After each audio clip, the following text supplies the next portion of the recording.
Калі ўзгадаць біблейскія падзеі, то ў Евангеліі ад Лукі чытаем, што 40-й дзень пасля Раждства Христова Марыя разам з Іосіфам прынеслі Ісуса ў Іерусалімскі храм, згодна тагачаснага звычая, а ў якасці ахвяры 2 галубіных птушанят.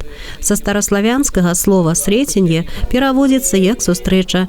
Багасловы сходзяцца ў меркаванні, што стрэчанне – гэта сімвалічная мяжа паміж старым і новым запаветамі, а таксама сустрэча чалавецтва ў асобе старца Сімеона, богапрыімца з Богом. Сімеон быў адным з перакладчыкаў святога пісання з яўрэйскай на грэчаскую мову, і аднойчы ён, перакладаючы тэкст, задумаўся, як можа ў дзевы нарадзіцца сын. Он знает, что женщина родить может, дева родить не может. И он задумался, уже написавший, автоматически перевевший это слово. А потом подумал, что возьму-ка я исправлю и напишу «жена». Все жена в чреве примет и тому подобное.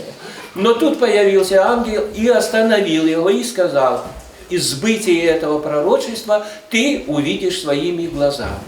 И вот проходят дни за днями, годы за годами, десятилетия, столетия проходят, и тут Духом Святым он был приведен в храм, увидел этого младенца, и от радости, что он может уже прилучиться к своим душою, к своим отцам, он сказал вот эти слова, которые мы часто с вами читаем. «Ныне отпущаешь и раба твоего, владыко, по глаголу твоему с миром». То глагол Божий был о том, что он дождется этого дня. И он дождался, воздал благодарение Богу и почил вместе с отцами. Падчас сустрэчы са святым сямействам старец Сімеон прадказаў будучае Ісуса Хрыста яго маці. З радасцю сустрэла і пачала славіць Бога немаўля і праведная Ганна, якая жыла і служыла пры храме. Гэта біблейская падзея мае філасофскі сэнс. У кожнага чалавека ў жыцці адбываецца свая асабістая сустрэча з Богам, і яна абавязкова нясе вызваленне, супакой і радасць.